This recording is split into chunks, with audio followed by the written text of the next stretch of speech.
This program features live coverage of an African safari and may include animal kills and carcasses. Viewer discretion is advised. This is why the Nkuhuma Pride is such a firm favourite. It's Kinky Tail.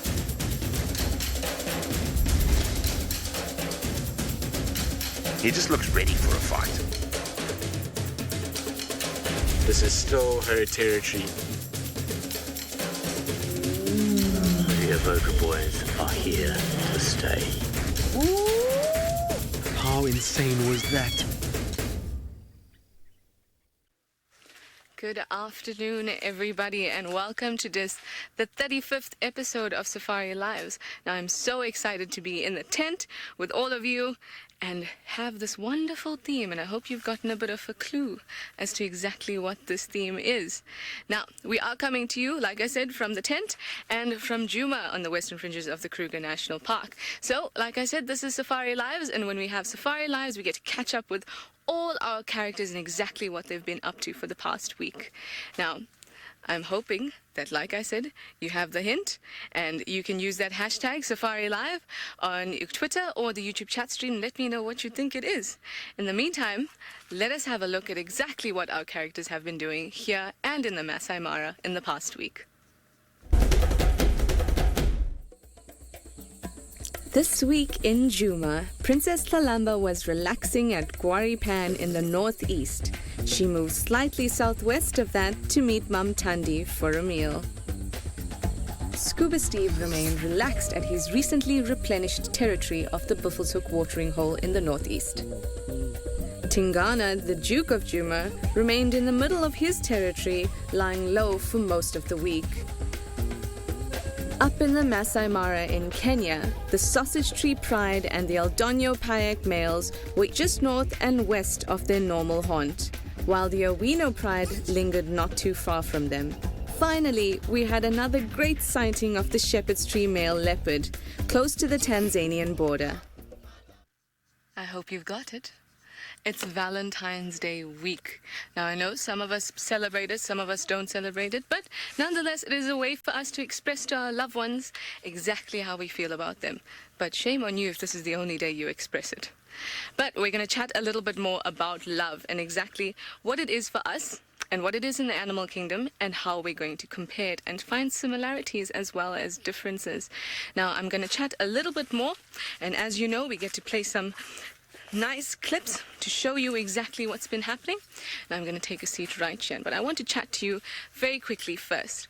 Now, we discovered that there are different phases of love. There's lust, there's attraction, and then, of course, there's companionship. And each and every one of us know exactly what those phases go through. We've all felt it, the igniting of our senses, the fiery feelings inside our hearts. Now, do you think that animals feel the same way? Well, let's see, let's discuss it, and you let me know exactly what you think using the hashtag. So, I would like to first start off with leopards for a bit. Now, let us just... Sorry, Darby. Now, this is Tingana, who is mating with a skittish female. Now, as you can see, her behavior... Oh, look at the way that she kind of waltzes up to him, rubs up against him, says, "Hey, I'm here. Do you know me?" And he kind of says, yeah, I do. Let's get this started. Listen to that.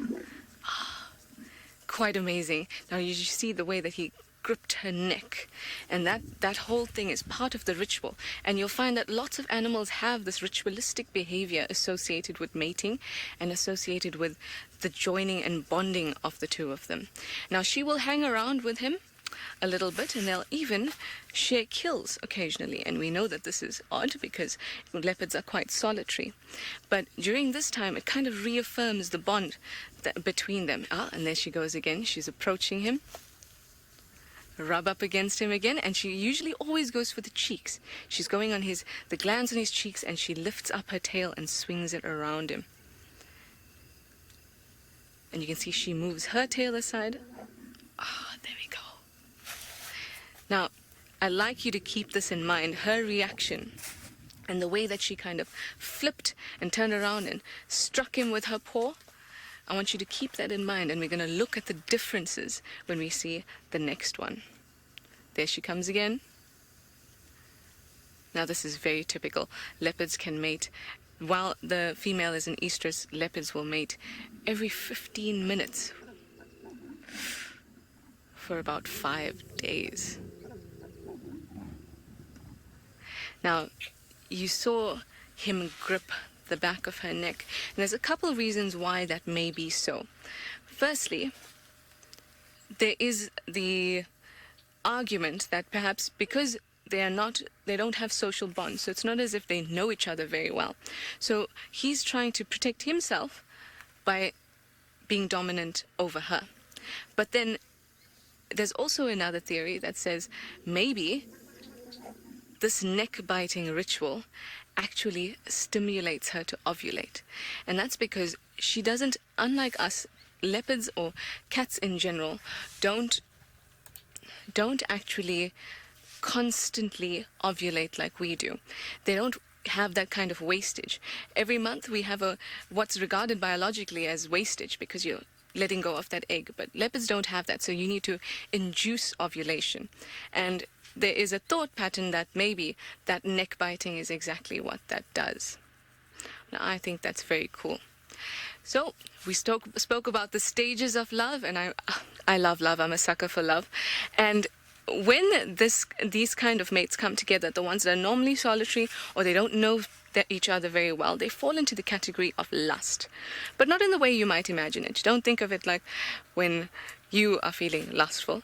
If you do, don't think of it like that. Think of it in terms of estrogen and testosterone. So there's an increase in the testosterone for the males and an increase in the estrogen for the females. And that's exactly, in our brain as humans, that is exactly what comes into play when we speak about lust for ourselves as well. Anyway, such interesting things. We'll be back just now and talk about the next clip. In the meantime, go over to Steve, who wants to say hello. Obviously. Good afternoon, everybody. Welcome to my vehicle this afternoon. I'm just pulling up here a second.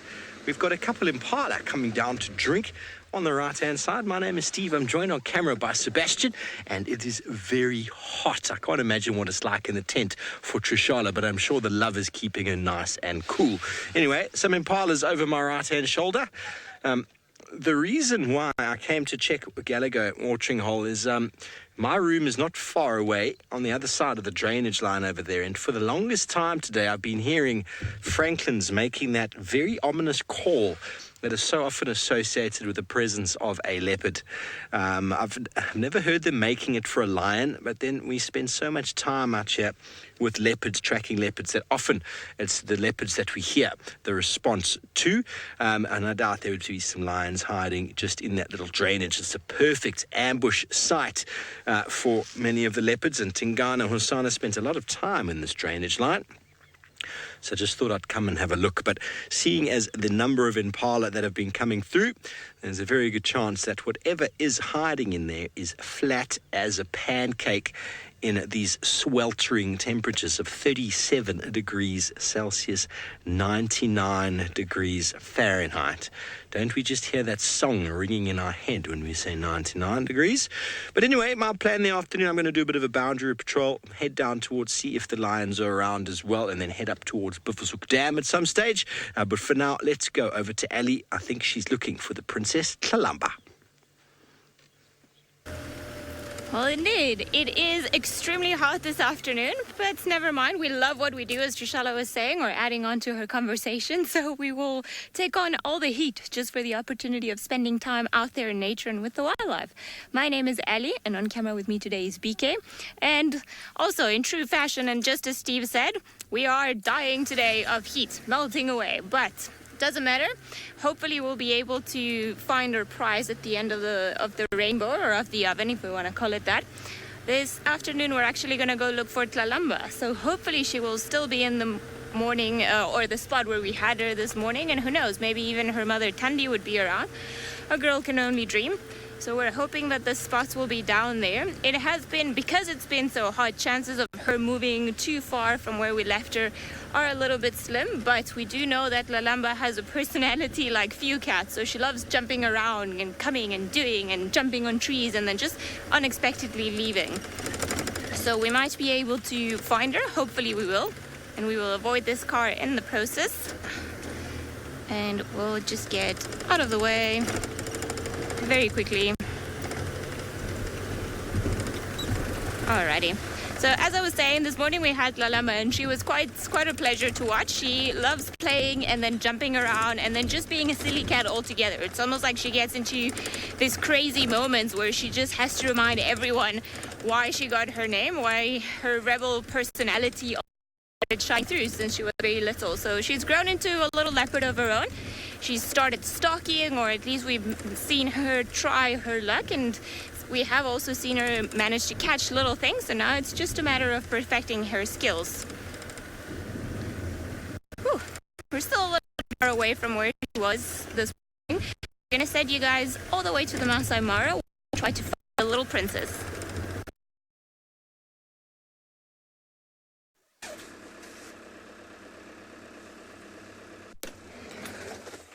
A very good afternoon, everyone. Welcome to the rainy Maasai Mara. My name is Isaac, and on camera I have Archie. It's been raining for the last 1 hour, so we are closed up so we can save our equipment. It is wet everywhere, and we cannot actually use our cameras to show you how it looks outside, but shortly when it stops, we will be able to share with you what is happening here. It's around 28 degrees Celsius. It is very beautiful. I'm hoping the rain will subside so I can share this lovely place with you.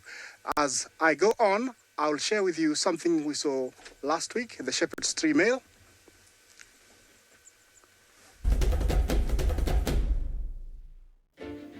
Enjoying the magnificent light of the African sunset, the shepherd's tree male sat comfortably on a termite mound. Leopards are ambush or stalking hunters. The shepherd's tree male chose the latter, slinking towards an unseen target. With intent, he moved stealthily and then halted, awaiting for the opportune moment to strike.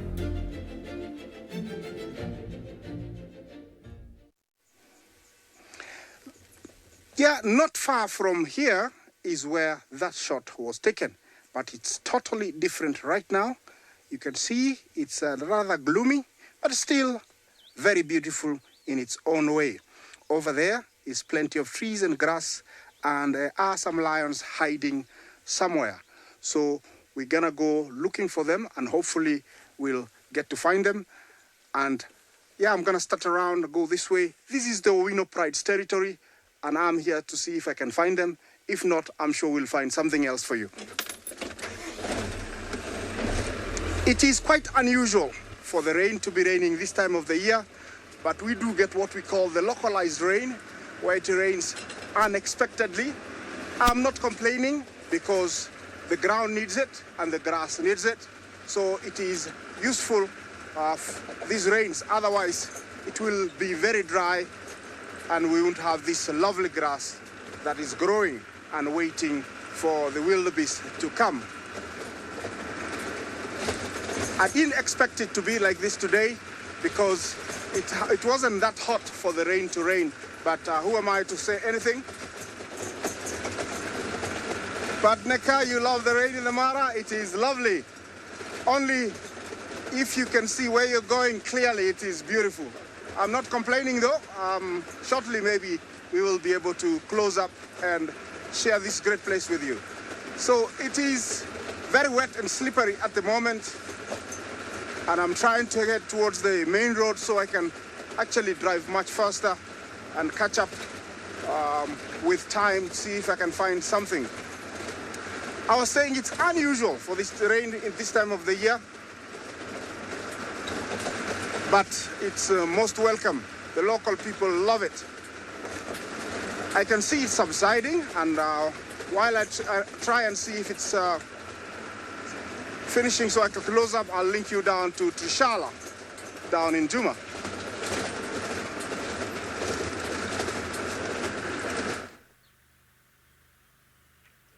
Yes, still talking about love. I hope you all have brought your partners closer to watch this episode of Safari Lives. Not your typical love story, definitely not. But I wanted to tell you that, or I said to you earlier that we were going to speak about our next clip now, and I told you to keep in mind exactly how Tingana and the skittish female had behaved earlier. So let's actually just have a look at that very quickly, and then we can have a good discussion about it and a comparison in a bit.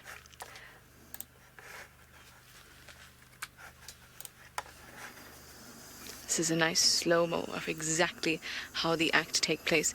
Similar thing, it's just like the other felines. The mating ritual is very much similar. She comes around, she exposes the rump to him, and then he knows immediately that's an invitation for him to begin mating. Now look, she snarls and she exposes her teeth to him, and then she rolls over.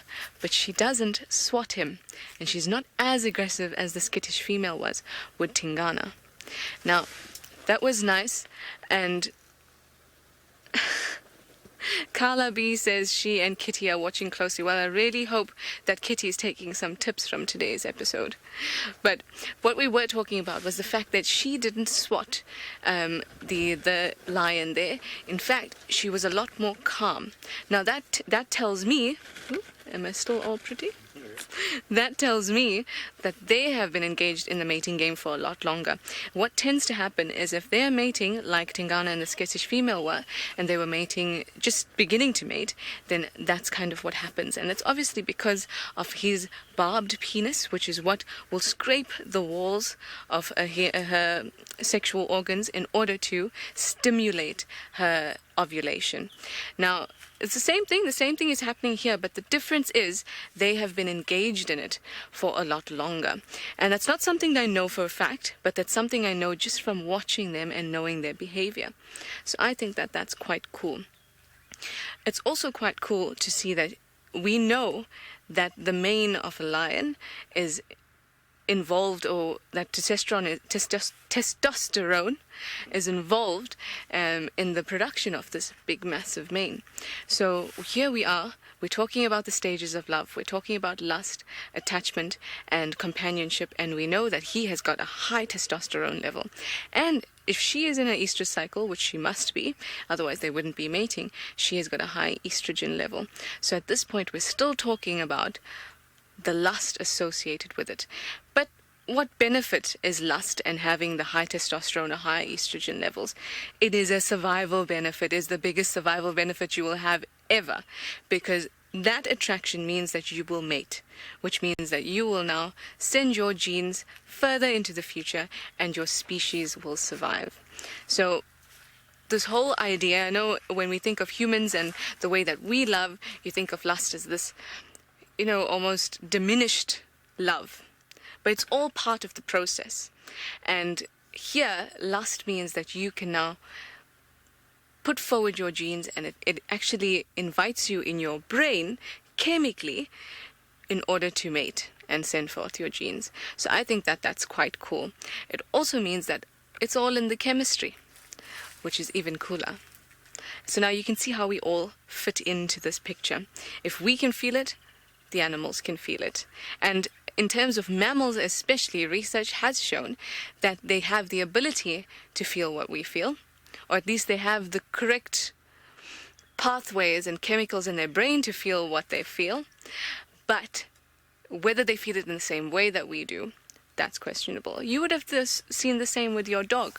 You know that your dog or your cat is affectionate to you, but you are not sure if they feel the same way that you feel, or they feel in the same way that you feel. So I think that love is super, super interesting, especially when you go through all the phases. So now we've just gone past our little bit of a lust stage here. And like I said, lust, sexual hormones, estrogen, and testosterone. And that's been kind of basically solidified scientifically. So we're going to move on just now and speak about the next stage, which is attachment, and I'll explain exactly what that's all about just when we get back from Steve, who's got something special for you, I hope. Well, thanks, Trish. Love is definitely in the air, although it feels so hot. I think I'm just melting. Might be a combination of the two. We saw one of the Wahlberg's eagles a moment ago, just flew off. We tried to frame it up, but just flew off. We know that the love affair of the Wahlbergs in this area has been real over the last few years, but I won't get too deep into that, because I think we are going to be discussing it a little bit later. But we just had some baboons, but as soon as we put them on camera, they decided to move off. Unfortunately, the baboons aren't the most romantic of individuals. They are actually quite promiscuous, the females. And when they get the big, ripe, swollen behinds, which is an indication to the males that they are in estrus, and pretty much mate with any male that they see. But obviously, when the big males find them, they'll quite often try and preoccupy them for a while to kind of ensure that it's their kids. But there generally doesn't seem to be too much in the way of discretion when it comes to baboons. So, not your classic love tale on the Valentine's theme, the baboons indeed, eh, Seb? No. I agree with you. Although Seb can do a very nice baboon mating call. You going to do it, Seb?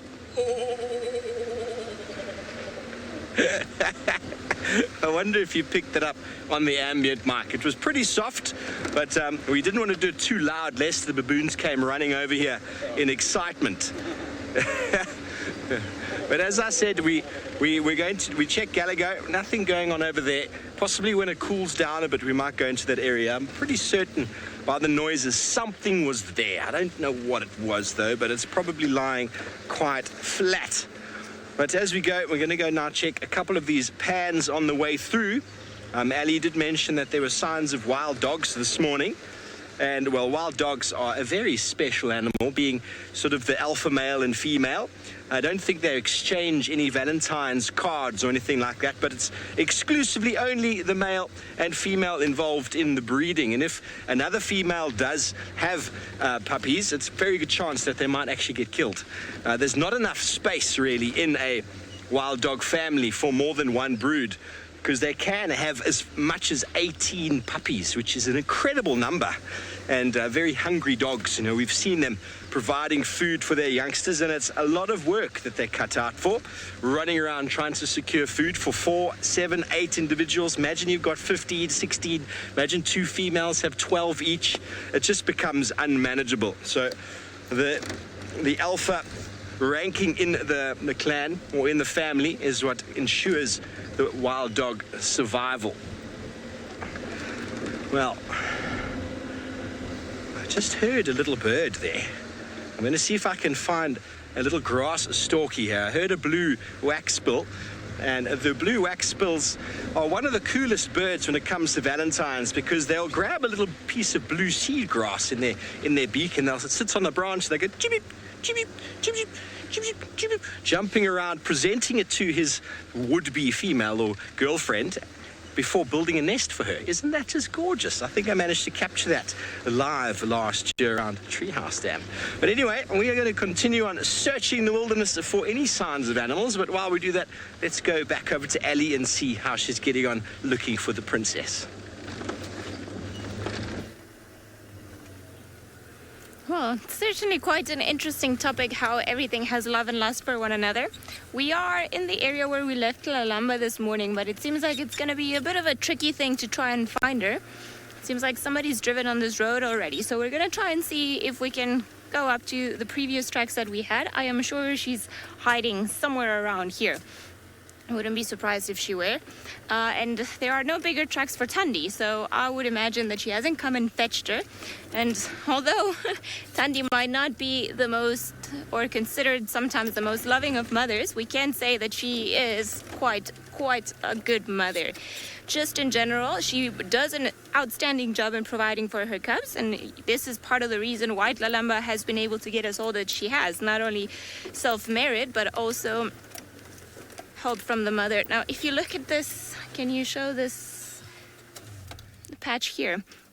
this is what we're looking at. I'm just going to unplug myself quickly.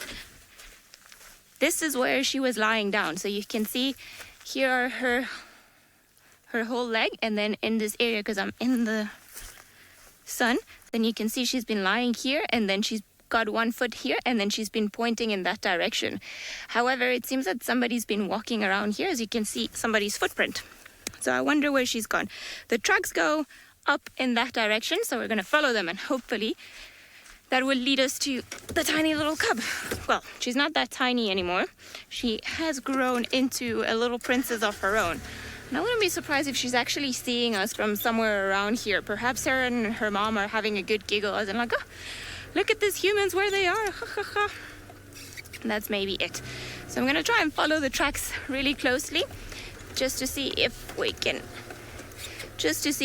find her. But while we do that, I'm sure we would love to see what TLALAMBA gets up to on her spare time.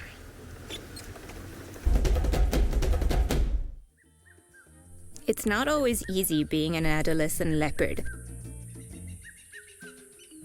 After a lot of lazing about, TLALAMBA discovered that seemingly simple things could potentially be very entertaining.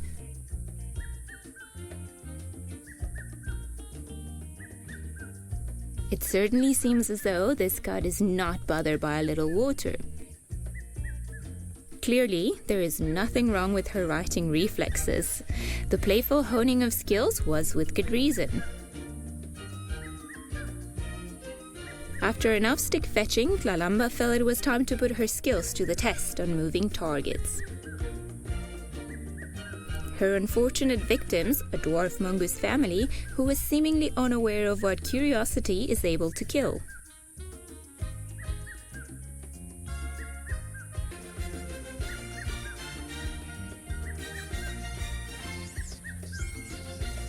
Alas, it seems TLALAMBA is in need of some more hunting practice.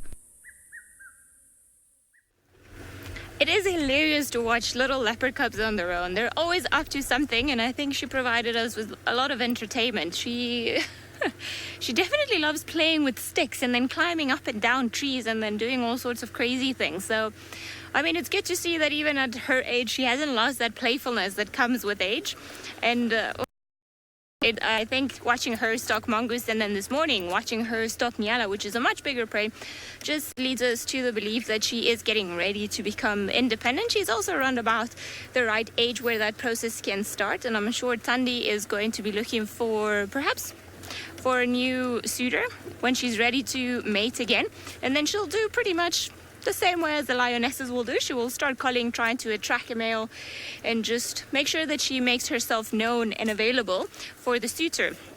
It will be interesting to find out who she's going to end up mating with, because obviously there are a few rulers in this area. We know Tingana is TLALAMBA's father, or at least we suspect so, until we manage to get that little packet of with TLALAMBA's dung, so we can get the definite DNA, so we can try and cross it and cross-reference it and find out, well, not us, but the Panthera organization. They'll do that, and then hopefully at some point let us know the results, because it's been quite an interesting reveal of to who's offspring, after of course all the collection and the mating that's been happening in the last few years or so. It seems, I don't think she came all the way up here. My guess is that she is somewhere in the block. Paula, I agree with you. She's still just a big kitty. She's definitely I think she will have that to her character. She will always do things just for fun, because after seeing her play on several occasions with trees, and then just the way she does, she's quite funny. She's always getting herself into some kind of trouble. I'm gonna turn around here because I don't think the tracks came all the way up here. And then I feel like I'm becoming a shark, going up and down, waiting to try and see our prey, which in this case are TLALAMBA's tracks. We found 2 spots where she's been lying down, so I think there's a good chance that she's here, close to us. But while we carry on searching, we'll send you guys back across to Trushala.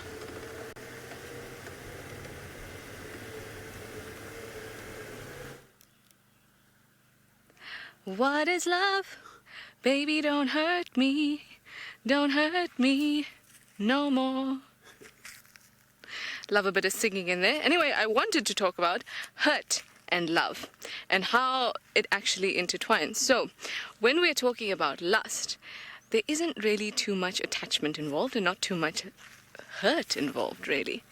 But when we speak of attachment and we speak of companionship, there is the potential for a sort of grief to be there, even for animals. Like I said, there's so many things that they have the potential to feel, but we just can't prove it, and we can't actually conduct the type of experiments that's needed in order to prove it. And that's one of the things that is quite a big debate in science at the moment. And it's part of it's kind of like we have hard science, which is the, estrus period is this long, and she menstruates this long, whatever. But there's also the soft science, the science of compassion, the science of emotion. And it's kind of finding a middle ground is what makes it, it's that kind of compassion that brings it together. Now, someone said Trishala, the love guru. Oh, Omkar says Trishala, the love guru. I'm born in October, so my goddess is Aphrodite, and I always think maybe there's, a bit of a love goddess in me too. Who knows? But thank you very much for that comment.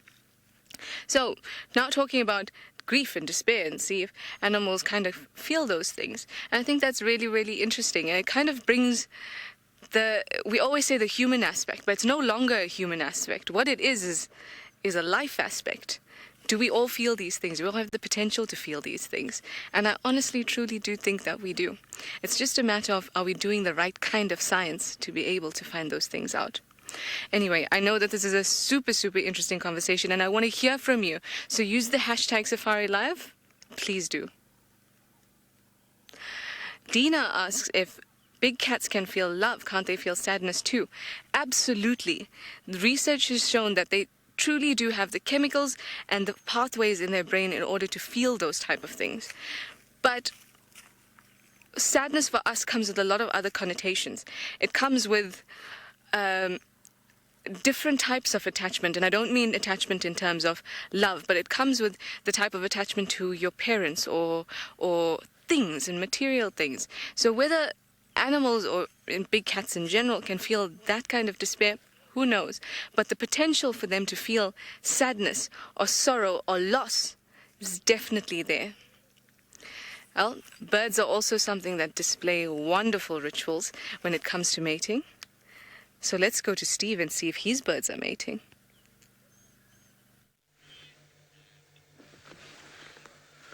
Well, welcome back, everybody. Look at what we have found. We have found an African harrier hawk sitting inside the knobthorn tree.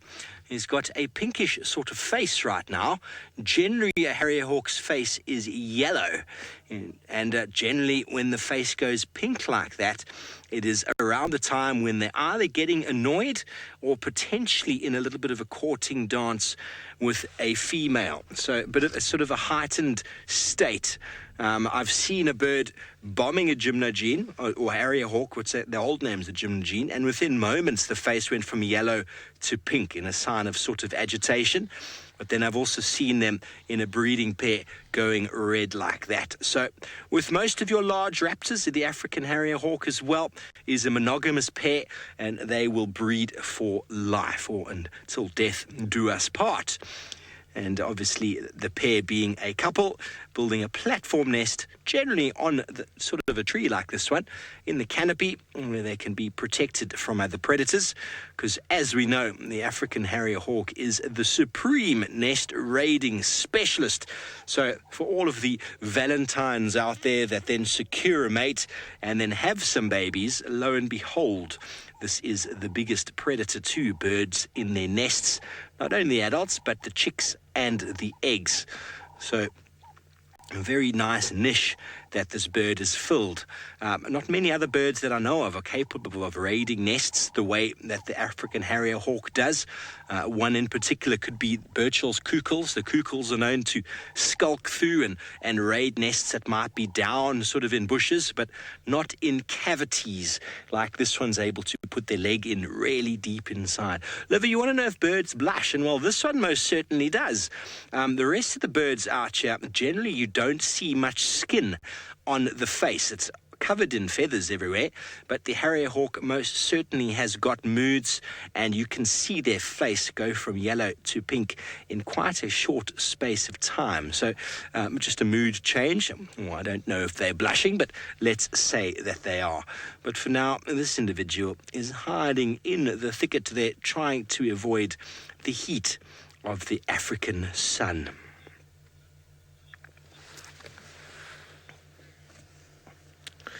Okay, well, it's not only the birds that have the ability to blush out in the African wilderness.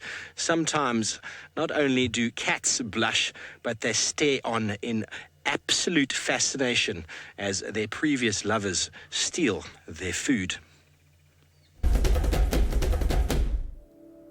Perched on top of a termite mound, Tingana posed in regal leopard style, showing off his stature as the dominant leopard in Djuma.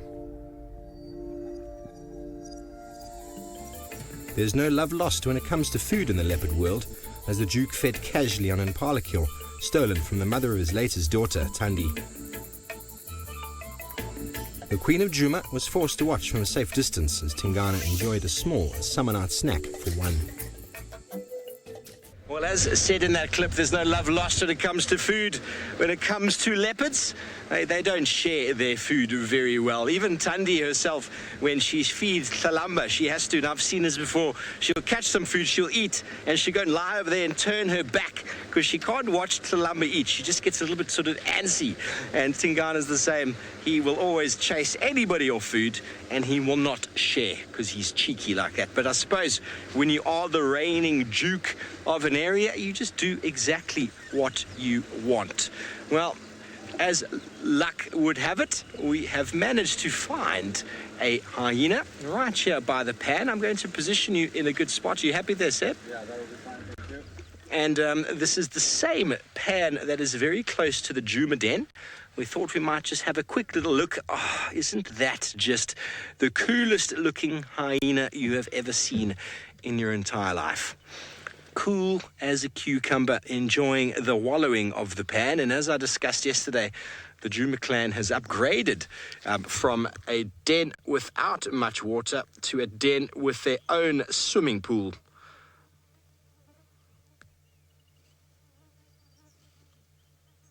I'm feeling rather envious of that hyena now, Seb. Let's try get around. I think we can get a picture of her face. Its face. I was trying to identify the female that was in the hole yesterday, and definitely didn't manage to do so. I might need the help of some of you back home. The female is very pale. She's really lacking any spot pattern on the body that I could make out. And I don't know if this is her here. This could be her here. Let's identify this one first of all and then see where we can go from there. Yeah, this does seem to be the same one. She's got no nicks in the ears. And there's almost, oh yes, she's got weird spots on her bottom.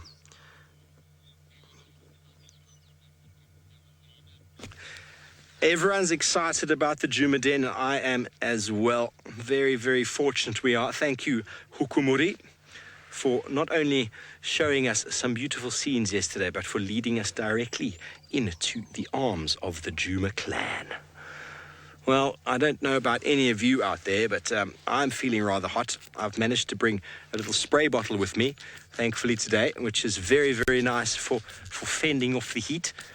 Well, it cools us down as we drive with the air conditioning on our face. Very, very nice. So anybody, #SafariLive, identify this hyena for me. That would be most appreciative. And then we'll double check, in fact, if it is the mother of the two youngsters, the two brand new individuals that have been sired. I don't know if they're born in this hole or if they're born somewhere else, but I'm happy to see them here. You'd expect with Hukumuri visiting here yesterday morning and another what Tristan believes to be that skittish male that's been hanging around. He visited here last night very briefly. You'd think that maybe the Djuma den would think of maybe relocating. 2 leopards in 12 hours is quite a thing for a hyena clan. So we're going to go in and see if there's anyone in attendance. See if there's any festivities taking place. And we're just going to poke our nose in here, have a look, go see if there's anyone there. Please identify me if you know who that female is, and we'll be able to find all of that out. But in the meantime, let's go up to the rainy Maasai Mara with Isaac. We have found the OL'DONYO PAEK males, but they look very uncomfortable in the rain. It is so funny to see them trying to hide under that small bush, whereas there's many bushes, but I think they got off guard, and so they didn't catch up to get to the bigger bush. This is what happens when it rains. The lions don't love the water, and so they will cuddle and try to pass time, hoping the rain will pass as quickly as possible. These are the OL'DONYO PAEK males.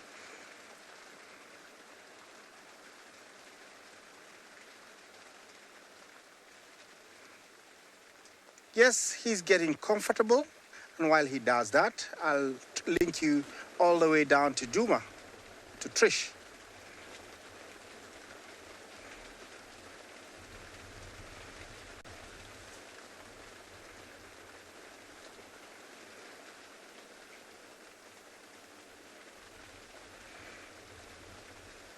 Yes, you can tell.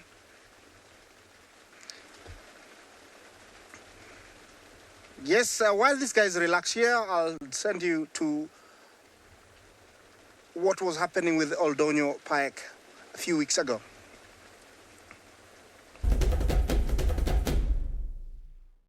Buffalo are a consistent delicacy to the sausage tree pride and the OL'DONYO PAEK males. As the pride severed yet another bovine meal, an unknown lioness approached the kill, but the OL'DONYO PAEK male was having none of it.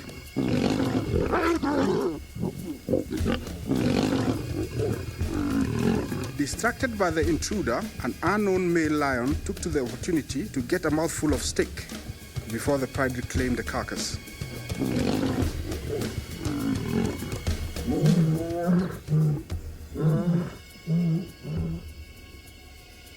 The peaceful meal was again disrupted by yet another unknown male.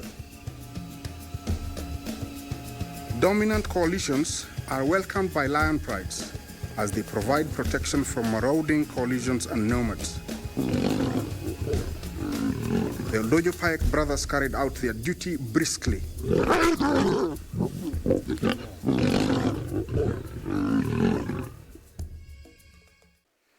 Well, he has gotten up and he looks rather quite lean, but very healthy.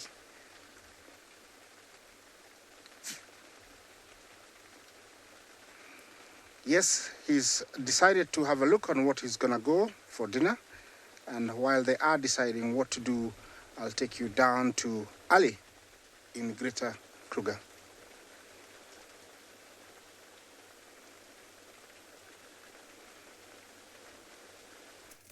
Right, it seems like she's been walking up and down the road, which is making it a little bit difficult for us to try and follow her.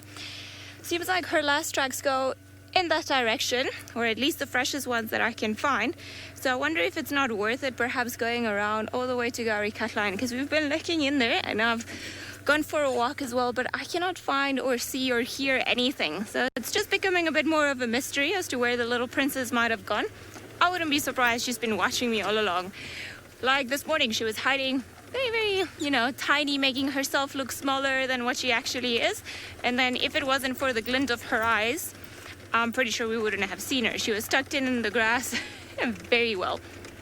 So because it's been so hot, I don't doubt that they're doing it. And leopards are very good at hiding. That's what makes them special, and perhaps that is their superpower. And TLALAMBA, obviously, he's inherited some of those skills from her mom, Thandi. So I wouldn't be surprised that she's actually perfected the skill, or will carry on perfecting the skill. She seems to be, though, quite sociable in the sense, or habituated to the vehicles, if you want to get technical and proper. And I think that's what she might be doing. She might just be laughing at us from somewhere. I'm not too sure. I don't have that feeling that she's watching us. So I think maybe I'm going to go check onto the other road, just in case something disturbed her throughout the day. Perhaps even Thandi. I can only see one set of tracks, though, so I'm not too sure Thandi... Well, I don't think, judging by the tracks, that Thandi's actually been around to fetch her. but it's not that much of a walk from here all the way to the other road. So we're gonna carry on watching. Hopefully we'll be able to find some tracks along the road or something that's gonna lead us into where she is. We do know that she loves playing and hiding, so I'm sort of hoping that we're gonna see just a branch of a tree going like this, and then we'll know there's a little leopard in there. I keep saying little leopard. I think it's just she's not that little anymore. She's actually good sized, but for her age anyway. But it's, you know, it's just endearing. It's always fun to see them grow up, and we absolutely love that we have the opportunity to do that, because it's not only, you know, just watching what they get up to every day. It's also just seeing how they develop and how they grow into their own personalities.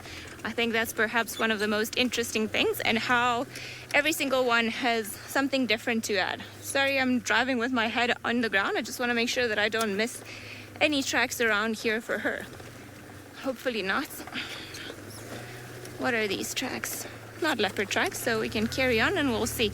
Maybe we'll be able to find someone on the other side. Now, of course, there's a drainage line in between that road and the road that we're heading onto, so between Gaurikatlan and Hyena Road, and that's the area that we're maneuvering in. So last tracks she came onto this side. It's a bit of a big block, but we can try, you never know. Maybe we'll find her, she'll make our life easier.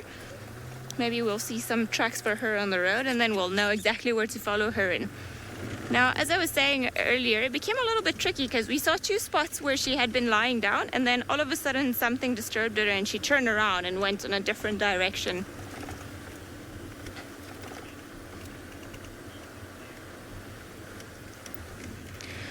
Jenny, what normally happens with female leopards, now male leopards are different, what happens with female leopards is that they tend to inherit a portion of their mom's territory.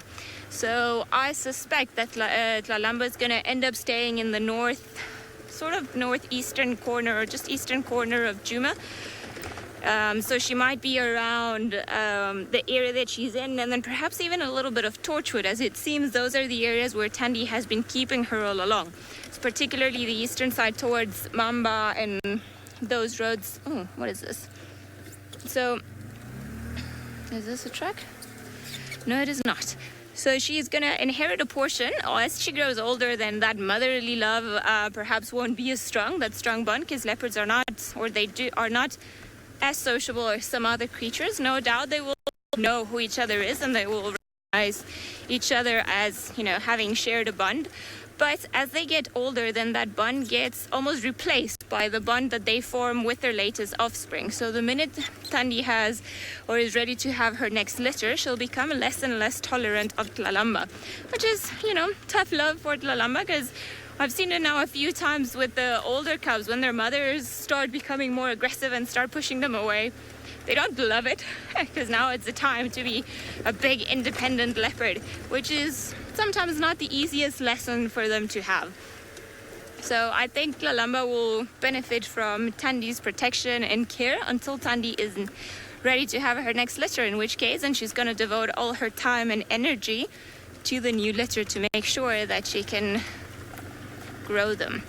Right, seems like Trishala is full of interesting things today, so let's head back over to her.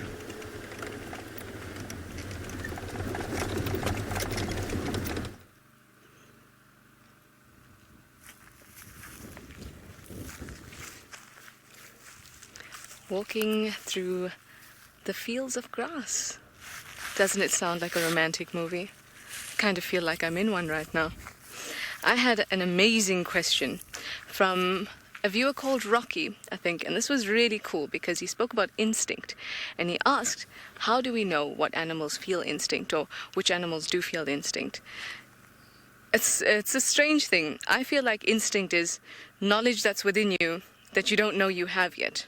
It's almost as if we behave out of this knowledge or instinct, but we don't consciously know that we're behaving out of this. And I think a lot of the time, and most of the time actually, that applies to all animals. Animals have, in fact, let's go into the tent. It is so hot out here, and Davi thinks that he's going to be melting. Yes, Davi is on camera with me. I did tell him, so sorry, he's making me look so good, and here I am giving him no credit at all. But instinct is super, super cool. It really is the driving force for our survival and for the survival of everything out here.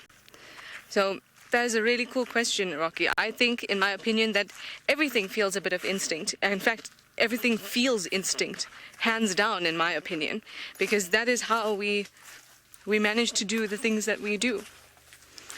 Now, speaking of grass, I wanted to show you something very pretty. This is called sawtooth lovegrass. Just fits perfectly into our theme, doesn't it? So I'm going to pop it under the microscope so you can have a closer look.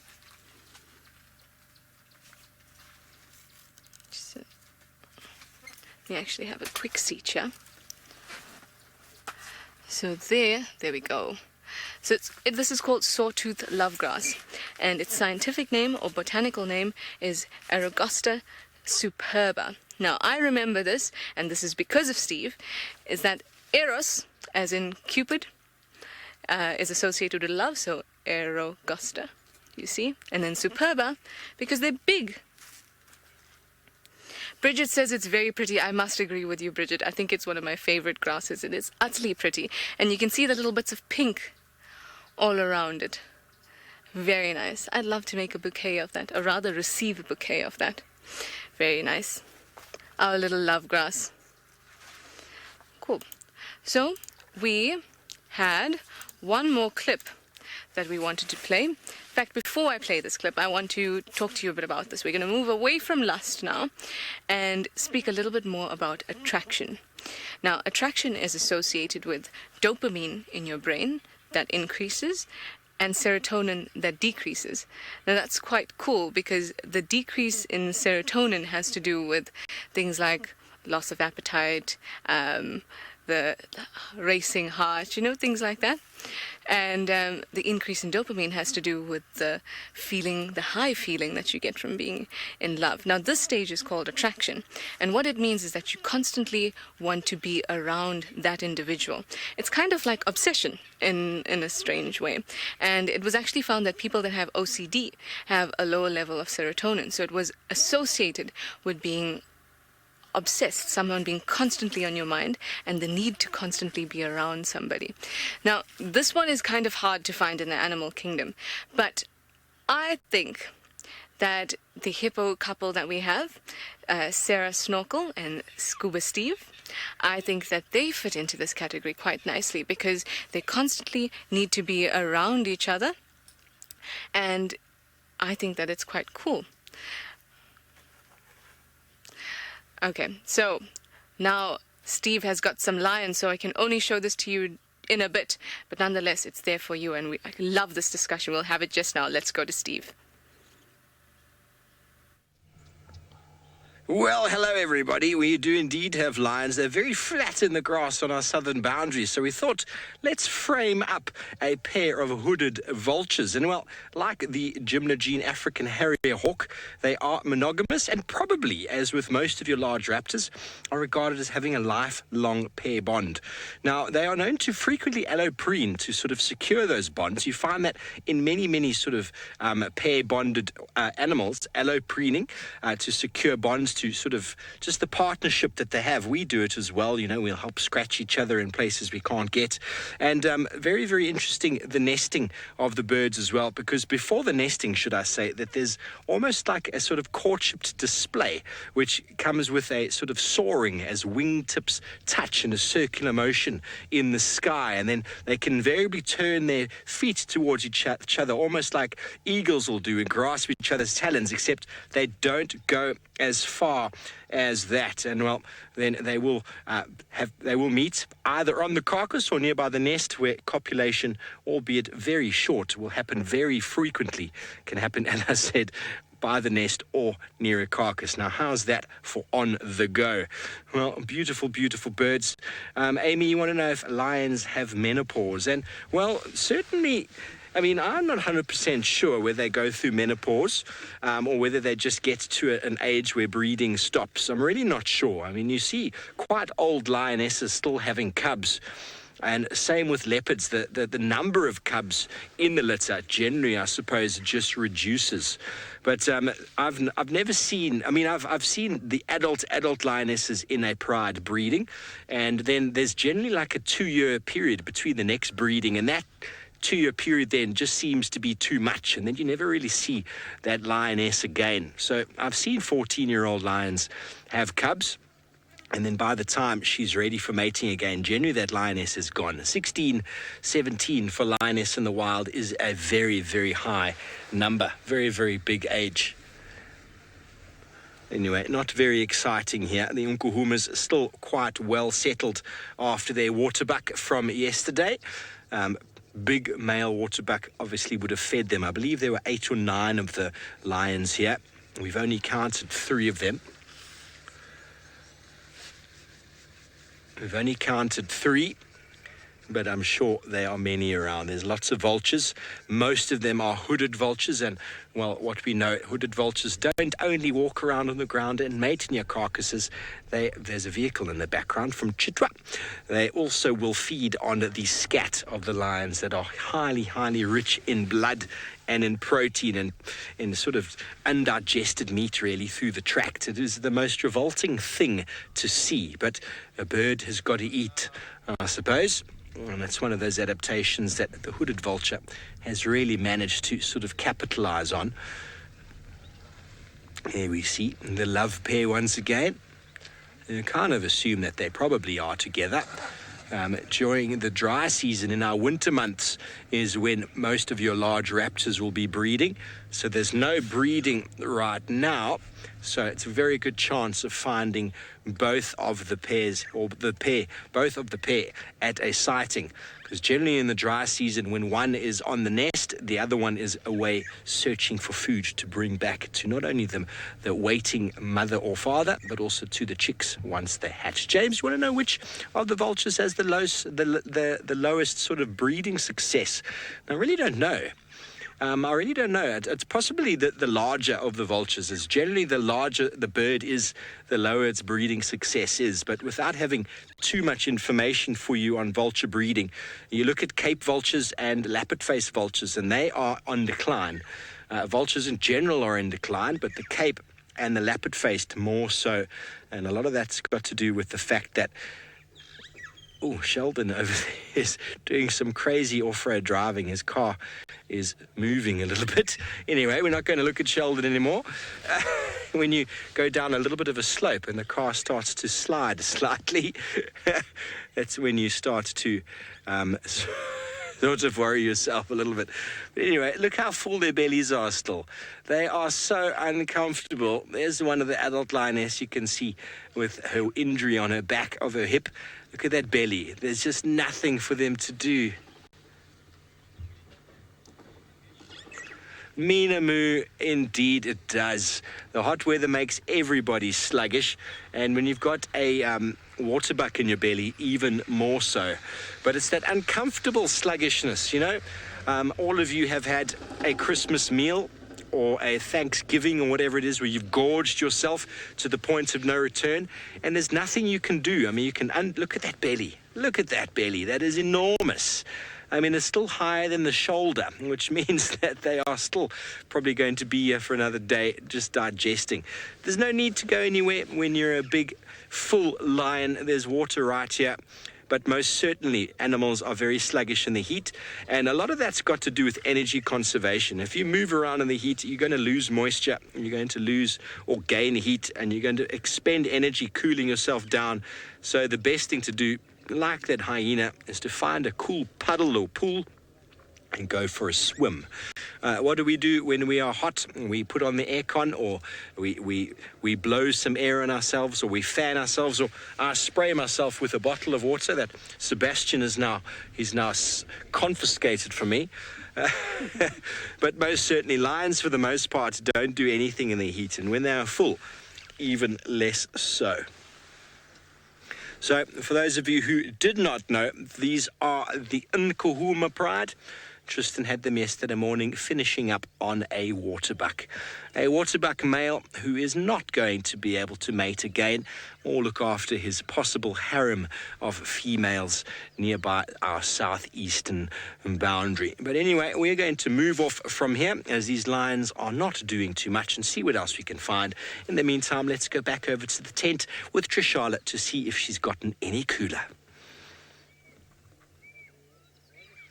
more about this love discussion. Now, I did tell you that I wanted to speak about the hippos, the new hippo couple that we had, and the attraction associated with them, and of course, the hormones that are associated with them. So let's watch this quickly, and then we can chat about it a little more in a bit. Oh, there's the happy couple. So, Buffelshoek Dam, or waterhole, is now deep enough for him to kind of be able to establish himself again in this territory. Oh, look at these terrapins on top of Snorkel, Sarah. Those are serrated hinged terrapins. So they are quite known for plucking the ticks off and pests off these hippos, and there they go together for their walk off to get something to eat. Now, we all know that, you find somebody you like and then you need to go out for dinner. Otherwise, it's just not right. So this is quite nice because it kind of shows how there's that lustful element is not there as much. And that element of needing to mate ASAP is not there at the moment. So that's why I put them into this attraction category. And the reason I didn't put them into the pair-bonded category or the companionship category is because the male hippo has one of the highest levels of testosterone out of all the animals that exist on the planet. Constant levels. The only animal that it's rivaled by is the bull shark, or the Zambezi shark that we call it in South Africa. So that tells me that he has a lot of aggression and also would have a lot of inclination to mount numerous amounts of females. But he still is collecting females into his harem, and each one of them gets a certain amount of attention. Now, I don't mean attention in the same way that you might give your partner your attention, but every female has the opportunity to mate with him, or rather, he has an opportunity to mate with each one of those females. And you know that hippos, when they want to be territorial, they will spray their dung with their tail, and in that dung are high levels of testosterone as well. So that's telling us that females will smell that in the water and know that he's ready to mate. He's got really high levels of testosterone, and in the females, her urine has a high level of estrogen and progesterone as well. So there's all these indications, these chemical cues to let them know that they are attracted to each other and that they are going to be mating at some point. Rosalind would like to know how long hippos mate for. It's quite a short affair, and it starts with him kind of sniffing her rear, and he tries to get the chemical cues and decide whether he thinks that she's fully in estrus or not, because remember, with the estrus cycle, there's a peak in estrogen, and that's when he wants to get in, because that's when he has the highest chance of making her pregnant. So, Rosalind, that was it. So he will sniff her, he'll check that out, and then they'll kind of have a bit of a tussle, and he will pick up his massive mouth and she will pick hers up, and they will kind of have a bit of a fight, but they won't hurt each other. And then eventually she will turn herself around and present her rump to him, at which point he will mount her. And then she gets submerged for a little bit, and then she tries to come up every now and then, because obviously they need to breathe air, and then he kind of still wants to be dominant, so he will snap at her each time that she lifts her head up to breathe. So that whole affair can last anything from seconds to a few minutes, but not much longer than that. And it's the same, that's actually considerably longer than with the cats that we watched earlier, where it was literally, it can be 15, 20 seconds, and then they're out just like that. So thank you for that question, Rosalind. I think it's quite interesting how we have these differences in the way that animals communicate their sexuality in a way. They communicate that I'm ready to breed, you are ready to, like with leopards and lions, they actually have quite, I wouldn't say weak sperm, but low mobility sperm, and they're not very successful each and every time they mate. So when they considering that they mate constantly, tells you that they need to constantly... Sorry, I was just getting a question there. That constant movement is what brings on the ovulation. Now, I had a question by Eric, and I'm so sorry, Maria, I didn't get the whole thing there. If you can just tell me that again. But it had something to do with hormone levels in animals. That was from Eric.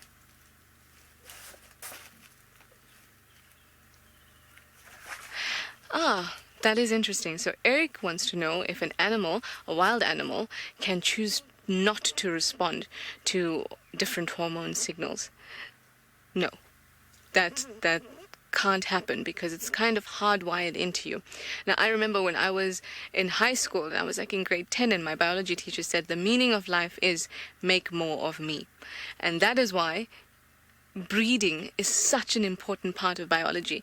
And the hormones are what initiates it. And if it weren't for those hormones, the meaning of life for each one of us as animals that breed and want to have our genes pushed forward is lost. So it's kind of like consciousness and being able to say, I don't want to respond to something is secondary to the primary function of being able to, the hormones pump through your body. It's the same with stress.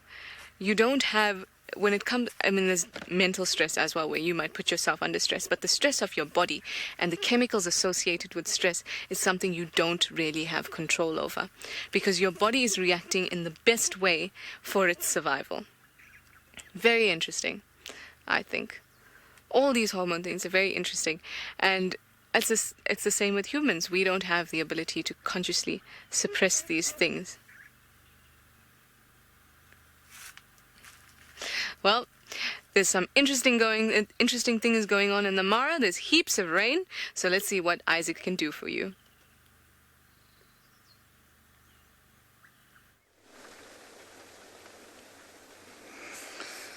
Yeah, it is still raining, as you can see, but we have managed to open one side of the vehicle, and now we have a very beautiful view of the plains, including one of our big sausage tree males, just sitting there hoping the rain would pass.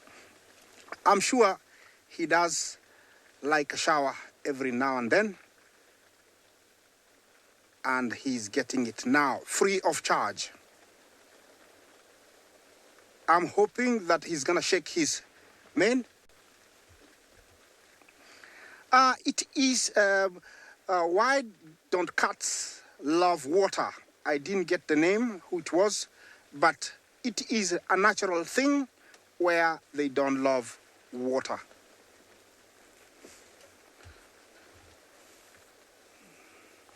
Hannes, I hope I answered your question. Yeah, cats don't love water naturally, and as you can see over here, they don't love water at all. You know, they have their heads down, and even for the males it's better because the mane does drop, and so it drives the water away. The females usually get it direct, and this is typical of their behavior. They do it like this when it's raining, and they can stay in one spot for very long because it gets soggy. So every now and then they will stand up and walk. I'm hoping one of these guys will wake up, shake his mane, and then we'll have a beautiful, like fan of water going everywhere. And then he's gonna find a much drier spot. The one behind here is the one that was injured. If you didn't join us last week, we saw these two males on a buffalo kill that was made by the sausage tree girls, and they dominated it towards the end, and this guy was limping. We don't know what injured him, but he still got that limp. He's very much dependent on his brother now. I've seen where his brother stood and he had to follow immediately. He's much more dependent of his brother now, and he will until he feels much better.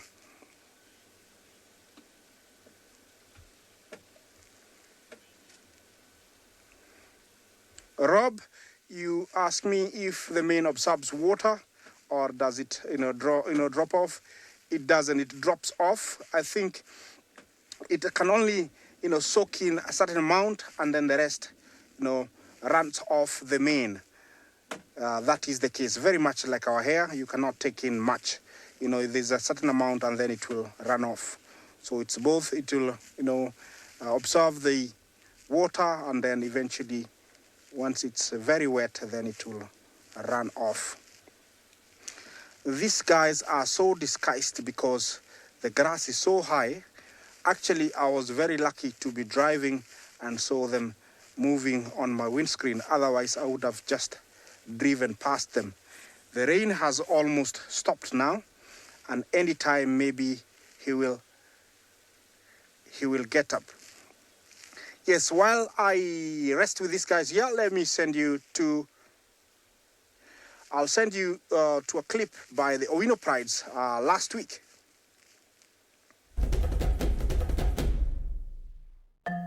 The 4 lionesses and 1 sub-adult male of the Owino Pride looked famished. It seemed like these lions had not made successful kill in days. Prowling their territory for food, the pride took 2 vantage points, hoping to spot a meal.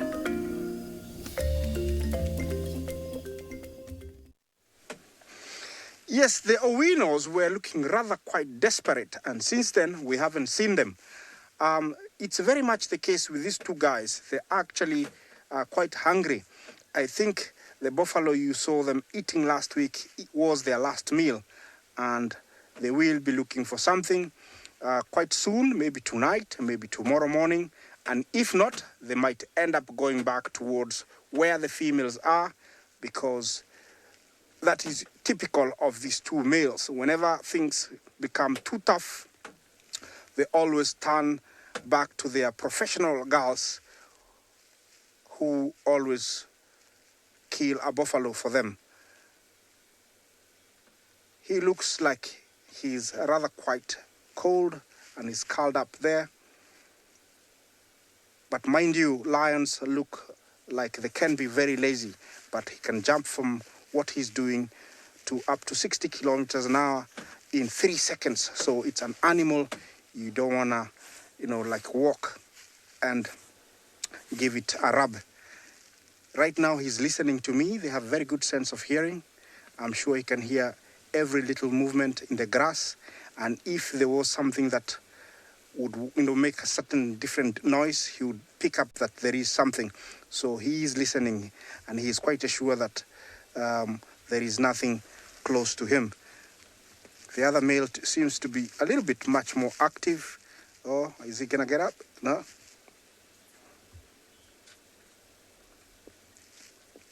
Okay, while my lion does a little bit of yoga, let's send you to Steve with Scuba Steve down in Juma.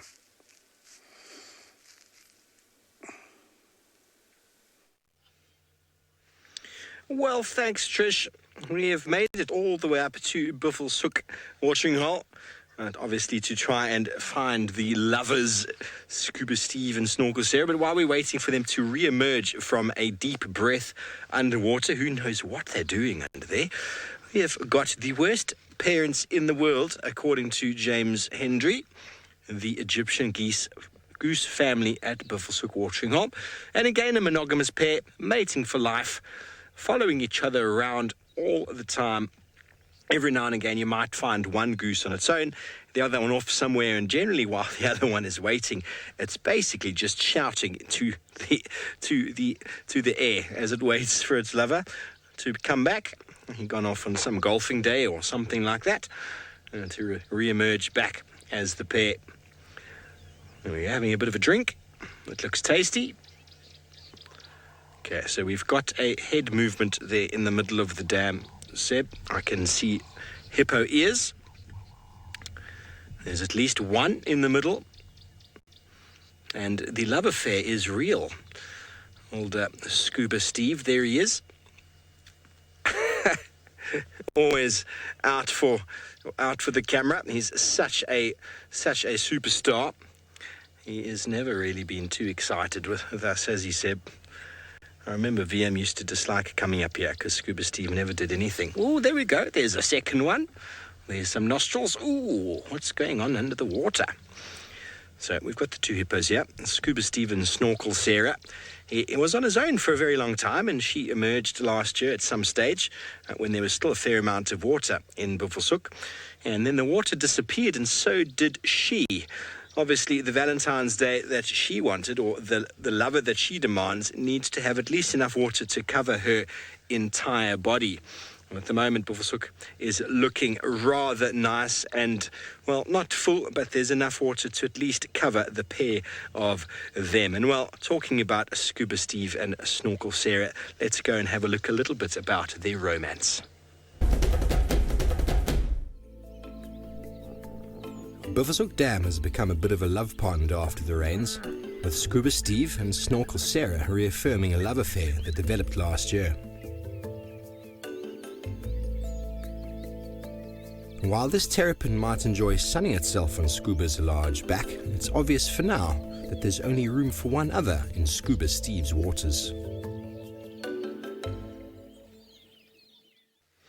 Yeah, well, in the absence of Scuba, or should I say of Snorkel Sarah, Scuba did have his terrapin friends with him most of the time. They do so like to ride on his back all the time. How many times have we seen them surfing? But since she's returned, they haven't been so much of a feature. Every time I come here, the terrapins, they seem to, it's one of those things of girls before buddies sort of thing. There is a girl around, so he kind of starts sort of ignoring his friends that have seen him through the long, dry months of last year. I suppose it's not only hippos that do that. We see it in many, many humans. I've got many friends who, when they've got a girlfriend, you don't hear from them for months. And then as soon as things are not working out, suddenly you start getting phone calls again. I wonder how many of you out there have got friends like that who, as soon, we call it being whipped. As soon as they've got a girlfriend, they completely forget who their friends are. Just on the left of the bank there, Seb, is one of the terrapins, just in the open. Just straight there and a little bit left. There we go. There's one of the outcasts of Scuba Steve. Normally that terrapin would be enjoying some time on Scuba's back, or maybe it's due to the fact that Scuba's out in the middle of the open there, constantly going in and out of the water. Very hard to surf a submarine. So he's now in the shade of the lee of the wall there, and obviously will go in and out of the water as the heat, or as the temperature changes on the Chelonian's body. We should maybe ask him, what does he think of the new romance between Scuba Steve and Snorkel Sarah? There definitely is room for a kid, a baby or two, inside the watering hole here, Scuba. I wonder if he's making any plans for that. What have you got there, Seb? There we go. They're very, very good swimmers, moving very quickly through the water. There we go. Oopsie, they were playing battleships there. There's another one coming. Whoa, we got a terrapin war happening right here, folks. There's at least 3 in picture, all underneath the water now. Look how fast they're moving. Wow. Incredible. Incredible. What's going on, I wonder, under the water? There seems to be more happening there than we can see.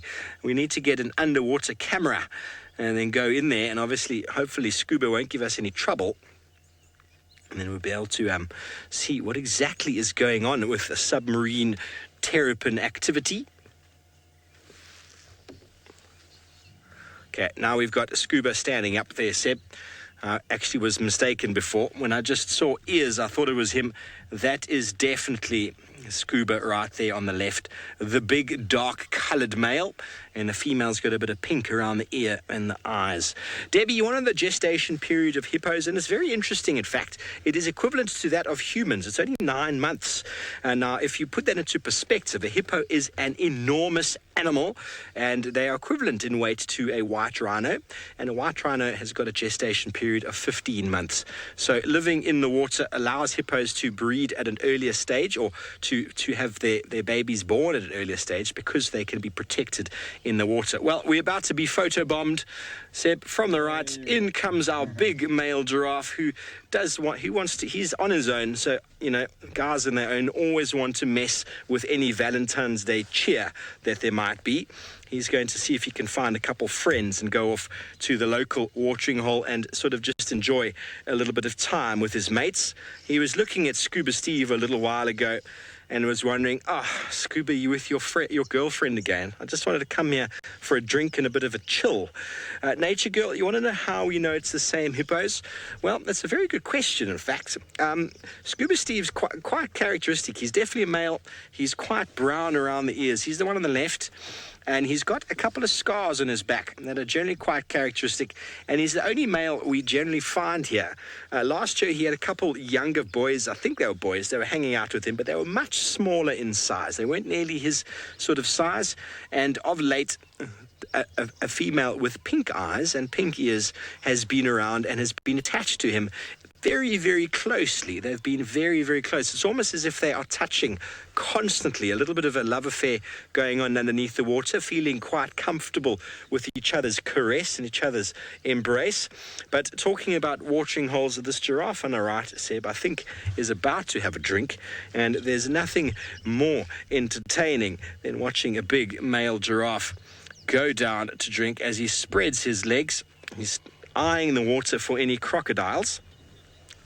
Or maybe he's just looking at his reflection before he goes out for a night on the town, seeing if he looks okay. He's trying to ascertain exactly what is going on there. But I'm sure he's about to drink now, Murray. So if you just give us another moment here just to witness this, and then we most certainly will go off up to the wet and rainy Maasai Mara. But watching a giraffe come down to drink, sometimes you need some patience. Sometimes it happens quite quickly. Sometimes they give up after about 5 minutes of thought and then move off thinking better of it for the time being. Yeah, you see the red-billed quailias coming down en masse to drink.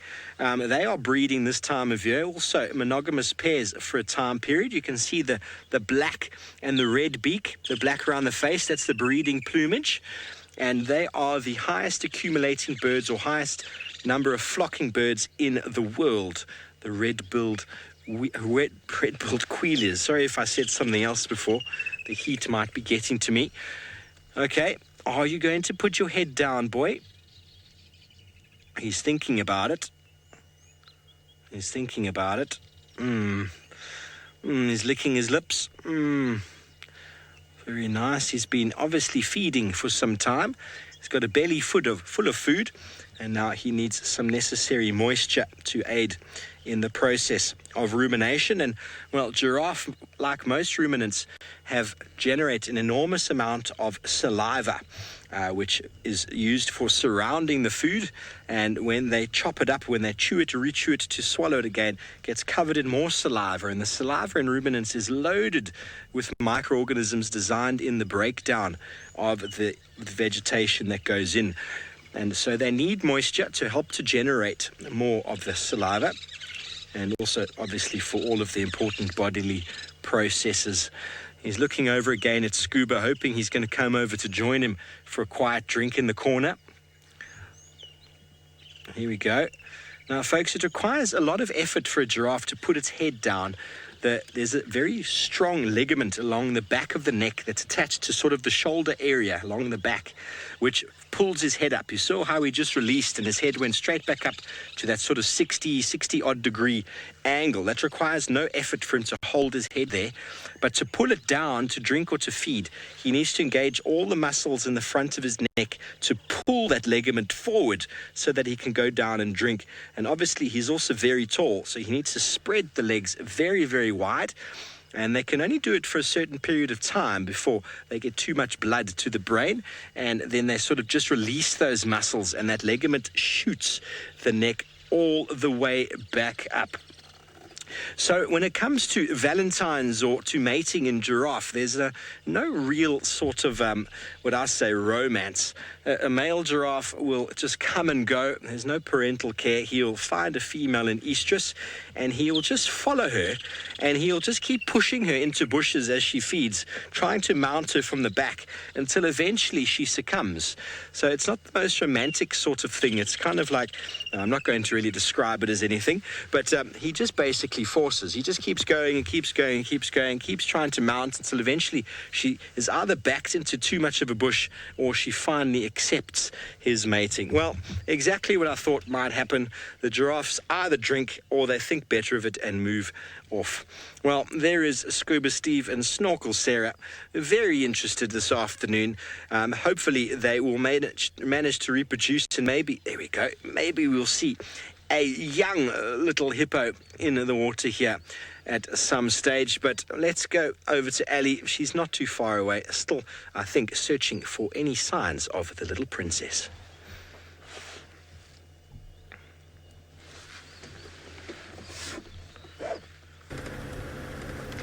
Seems like our search for little TLALAMBA has been somewhat unsuccessful. We have managed to find out that she has not left that block. So she's in there somewhere, and it's the same block where she was in yesterday afternoon. So I don't know why she's playing game with us. She seems to be very eager to play in the morning, perhaps because the weather is pretty cool. And then in the afternoons, she's not too interested in, being a star, because stardom is hard even for a leopard. Now, I can only hope that she has managed to find a wonderful spot, and hopefully she'll be enjoying a nice afternoon off. And who knows, maybe even Thandi managed to find her somewhere in through the block. That would be lovely. If the two of them were together, it would mean that perhaps Thandi has brought another wonderful kill back to her, or she's taken her back to the kill, as Thandi did a little bit earlier this week. After playful days of hunting exercises only left TLALAMBA hungrier, her caring mother came with just the right surprise in the form of a headless impala. With motherly duties fulfilled, Thandi went for a well-deserved rest. Once TLALAMBA had the feast in her care, she wasn't going to give it up easily. Perhaps TLALAMBA is more aware than before of just how valuable a good meal can be. After securing the kill up in a tree, she carefully enjoyed every bit of it. I feel like the only way that I'll forgive TLALAMBA for not being around, if she is having as much fun or eating as much as she was when Thandi came to fetch her. Now, we've returned, of course, to the spot where everything's been happening. She drank from this pan earlier today. So I'm pretty sure she's got to be around here somewhere. This is the only water that we've got. And then, of course, lots of hideouts for her. The grass is very long, so I wouldn't say that she's probably up on a tree. I think the sun is still very, very harsh for all the trees that we've got around the area. And if you look on top of the tree branches and so on, they're all pretty much covered in sunlight. So I think chances are that she's going to be tucked underneath a bush trying to cool down. So I don't know where else to go. We've tried that way, we've tried that way, we've tried that way, and then we've tried this way. So I feel like, we've got to do them all over again, because I am sure she is in here somewhere. And of course, not as easy for us to find them, because we've got to rely on tracks and signs that they might leave behind. But if, for example, Thandi, her mom, went to come around, she would either start calling, and it normally sounds like a bit of a chuff, and then they go and if she cannot call her, then she'll start contact calling and go ow, ow, almost like that. I am terrible at imitating animal calls, so I'm terribly sorry for the damage to your ears.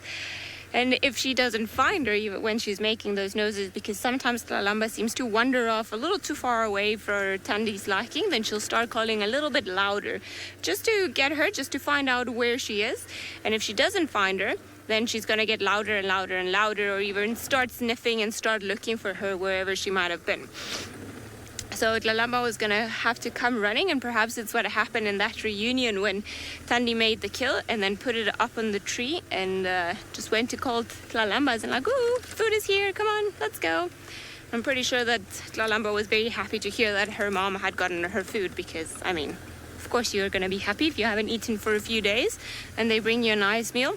Although a headless impala, I feel like it might have been a little bit too much, but she seemed pretty happy with that. So not too bad.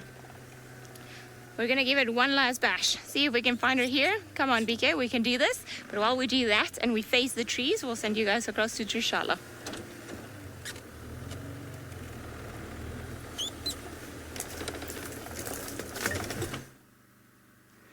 Now, somebody said that giraffes don't have lots of romance in their lives. I think differently. These guys got a heart around them, and he's managed to woo a whole lot of stingless bees. Isn't that awesome?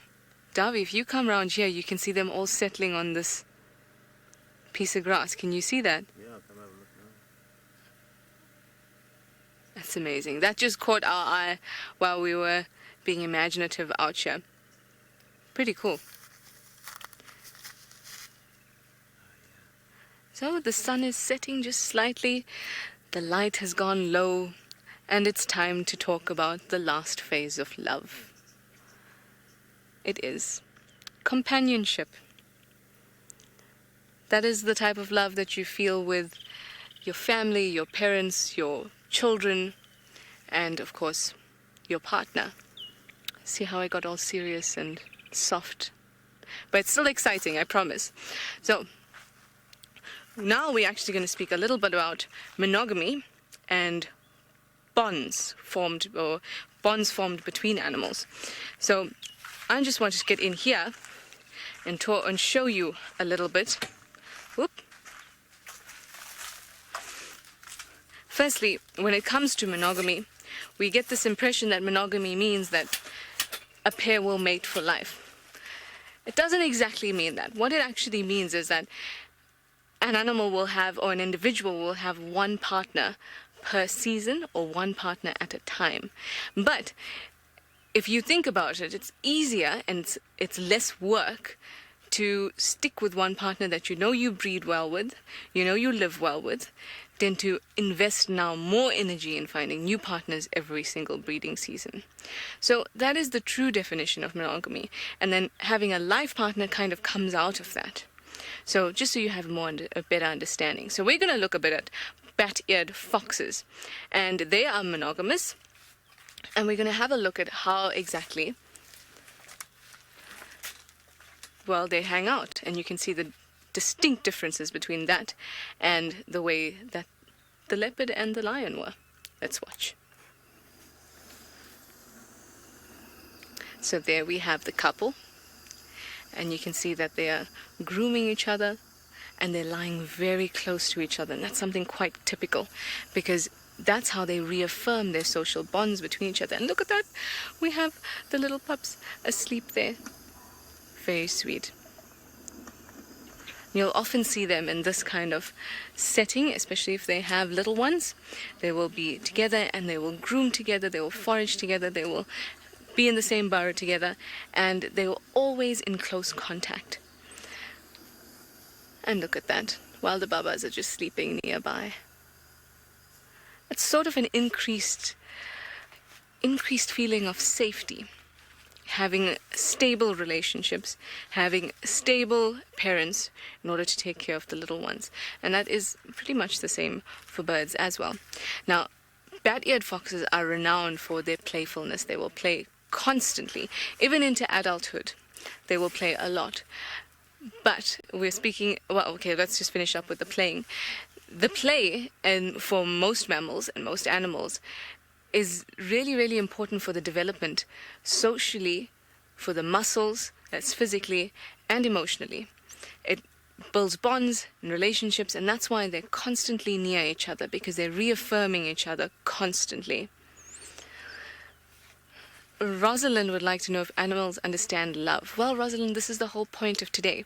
We're trying to figure that out, and I'm trying to let you guys know everything that I know about love and animals so that you can make your own judgment. Like I said, there's hard science and there's soft science, and we need to meet somewhere in the middle so that we can actually determine whether these animals can feel this. And love is a big word. It can mean a lot of different things to different people. And it's important to keep that in mind, because what we know as love to a bird may just be social bond. You understand that? So our concept of love in our heads may be the same as the concept of love for the bat-eared foxes, but we would never really know until science decides to conduct some sort of weird experiment. I don't know how they do that. Anyway, monogamy. They will stay together, and this companionship aspect of love is associated with oxytocin in your brain and associated with vasopressin, I think it's called, which is also a type of hormone that's coursing through your brain when you are feeling attachment and companionship, and you're building these bonds between people.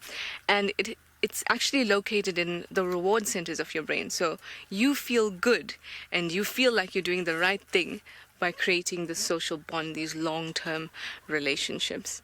And what's really, really interesting is that I read, bat-eared foxes as well, they stayed together in an experiment in Zimbabwe for 12 years. They stayed together and they produced 8 different litters. So we can tell that the social bonding and how much they stick together, sit together, groom each other, play together, affects how well they stay together, as well as the breeding success. So if you're successfully breeding and there's no issues in this long-term bond, there's no need to invest in anything else to find another mate. So that's really, really cool, I think. And it's kind of the same for birds as well. Now, an experiment was done on prairie voles in the Americas, and they found that they actually have a higher percentage of receptors for oxytocin in their brain. And oxytocin is related to the long social bond. So there we go. We know that now the oxytocin receptors has to be receiving oxytocin. So that is 2 separate things that I've managed to bring together, and now it kind of reaffirms the fact that this companionship and bond is actually very much chemically based. So I think that's quite cool. Well, we have a last clip to watch, and I think that we will watch it when we come back from I don't know who and I don't know where, but I heard something very subtle coming from FC.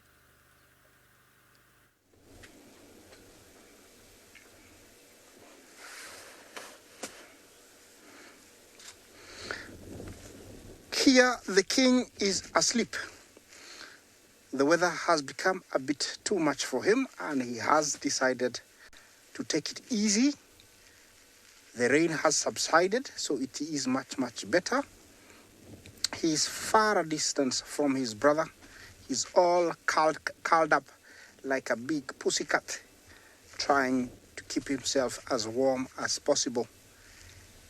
This male is in his prime, as you can tell by the male. When they're in the prime, they're actually very intimidating to very many others. That male is almost mixed colors, blonde, black, gray, and that is typical of a fully grown lion.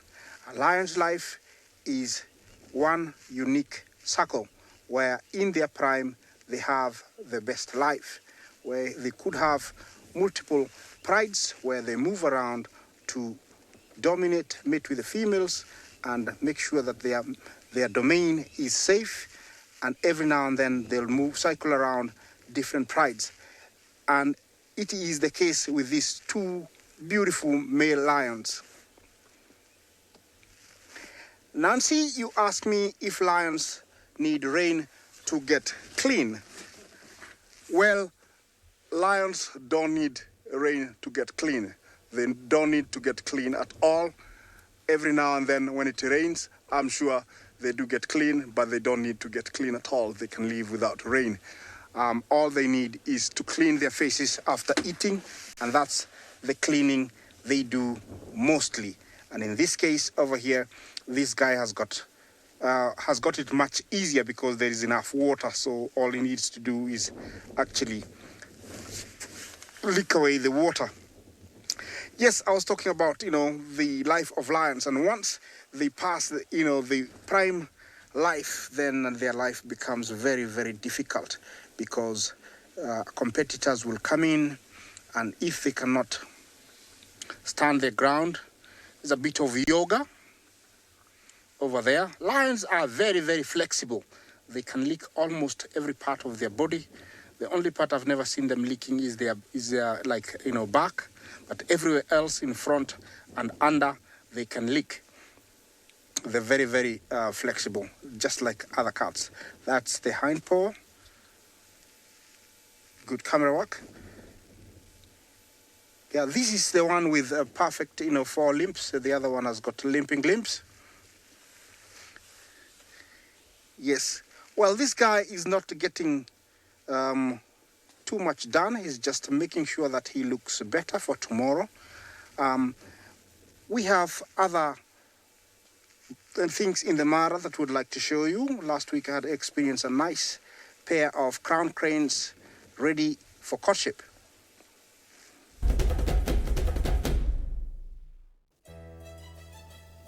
It is said that actions speak louder than words.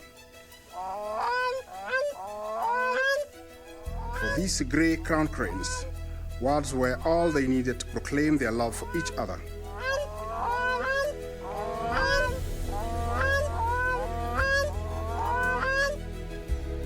In Africa, grey crown cranes breed close to rainy seasons, although in East Africa they breed all year around.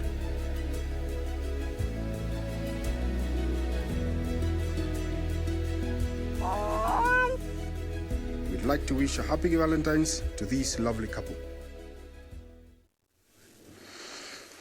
Well, this guy is not getting too much, enough love like the grey-crested crane, but maybe in the next coming days, before the day of love, he will be back with his females that always take care of him. He's actually trying to clean himself as much as possible. I think he's taking advantage of the rain because it is wet everywhere, and so he's using his tongue to lick off the water. At the same time, I think he's getting cleaned.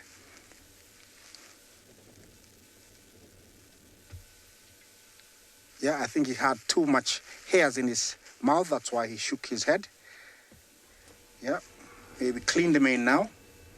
This is what they do, how they clean, the mane. They are able almost to clean all the mane, excluding the face. They clean the face using their forelegs.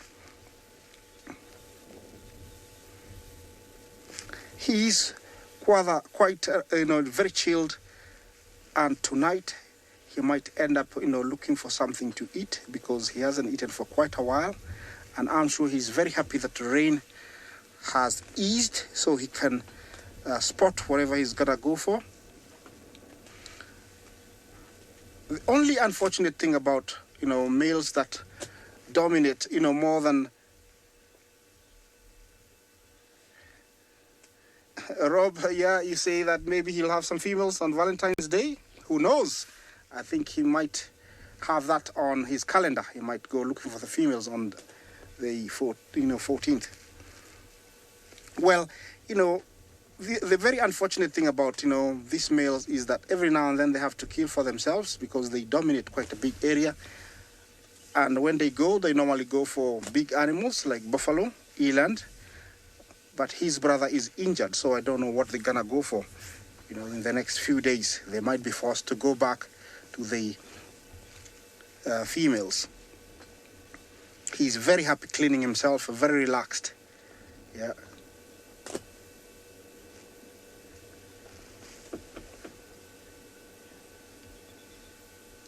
Alice, you ask if lions get hairballs. Yes, they do. And every now and then, they'll throw them out by eating lots of grass, I think, which makes them throw them out. And we do come across them every now and then. And also, after eating too many skins with different kind of hairs, they cannot digest those, so they are formed into a small hairball. And every couple of months, about 3, maybe up to 6 months, they will throw them so that, they can start a new hairball. Look at that. He's cleaning his face now.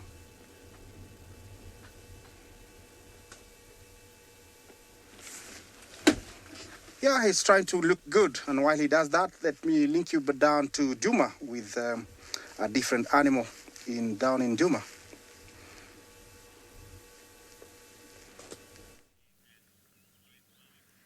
Well, seems like TLALAMBA managed to elude us the whole afternoon, which we're feeling heartbroken about. But in the meantime, we've managed to come across this very large sounder of warthog. It seems like there are 2 females and about maybe, I'm going to say 6 or 7 piglets. That's what I could count before they all scattered around and started running. Now, there's a funny saying in Africa, because a lot of people consider the warthogs to be ugly things, that they have a face that only a mother can love. Now, I don't feel that's quite true. They've got some really cute faces to my liking. So I think it's a little bit mean just to say that to them. Tiny little creatures, and the mothers are around and just making sure they look after them. Should anything come their way, then very quickly they're going to look after them and alarm, and everyone's going to start running. You see, there's a mother carrying her very impressive tusks, and that she will use to defend her little ones from things that might come around. For example, like a leopard or a lion. I would assume that these are, in this area, their main predators. So if anything should happen, or if they should come across anything, they're going to stop eating and then quickly run and then all put their tails up as a sign to follow each other. And then they all, look at that cute face. I think they have pretty cute faces all around. I think that saying, for whatever reason, is quite mean. And we can tell that definitely both these 2 females are the mothers, because they both seem to be lactating. So when they're tiny, the mothers will actually keep them inside their burrows, and they have to come often to feed them, because unlike popular belief would have you say, they actually don't have a lot of body fat, even though we think of them as pigs. So they have to eat a lot just to metabolize whatever it is that they eat and keep warm, especially in the chillier days, because that sometimes can cause for them to die out of hypothermia. Stunning little creatures. See, there's the impressive mother with her tusks. Now you'll see that she's got 2 pairs of tusks, the one on the top and the ones on the bottom, and it tends to be the ones on the bottom that do a little bit more damage than the ones on the top, because the ones on the bottom, every time she opens and closes her mouth, they start sharpening themselves, almost like the tusks of a hippo. Now, it seems to be quite a peaceful afternoon here, and I'm going to assume that these little guys were born during the spring, which, as we know, is pretty much the season where a lot of the creatures prefer to have their little ones, just because there seems to be a lot more food available and water. So some creatures have adapted to, and including creatures like warthogs, there seems to be a peak in waterbuck. Then, of course, we know of impala. Some creatures or some animals in the wild will mate at different times of the year. It doesn't really matter what season we're in, but some others will try to mate in the winter time so that they have their little ones in the summertime or in the springtime, when there's potentially a lot more food for them, so that the mothers can eat more, they can produce more milk, and then they can feed their little ones better. Now, in the years where we've had droughts, then this can be a bit of a problem, as perhaps the mothers will not be able to find enough food to them to then produce enough milk, because they don't have, or they'll produce milk, but maybe not just as much. I do think they are incredibly cute. There's something about them. And ironically enough, they potentially have the worst squeals in the animal kingdom. So if you think of a human baby yelling their lungs up, if you were to separate a little one from their mothers, or perhaps a predator would come around and maybe try and grab a bite of them and they would get a fright, their squeals, oh my goodness. It is a noise that you will never, ever, ever forget. We used to have one at the Wildlife Rehabilitation Center where I worked, and it was a tiny one. And whenever it would, one of us, or actually the girl that it had bonded with, would walk away from the room, it would just scream murder, as they say. It was terrible. So we eventually decided that we couldn't leave it on its own, and if it started to get hungry in the middle of the night, it would start squealing nonstop. So I think that put us off human babies for a while. Very pretty. Look at all the little bums.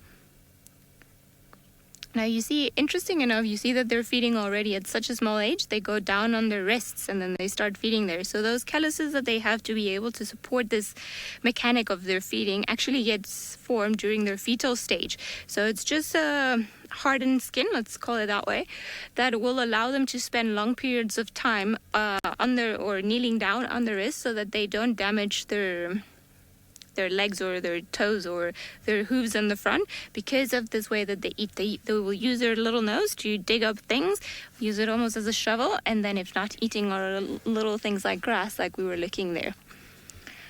Whew. We're going to head towards Twin Dams because it is very hot and we want to see if perhaps there's anything else lurking around there. Hopefully it will. But while we do that, hopefully we'll send you guys across to Trushala. The fire of love still burns strongly in my heart. It does, it truly does. Do you like my little hearts on my face? I'm quite proud of them. Well, the setting has gotten a bit more romantic, it's a bit more dim, and we have a candle-lit tent session awaits you.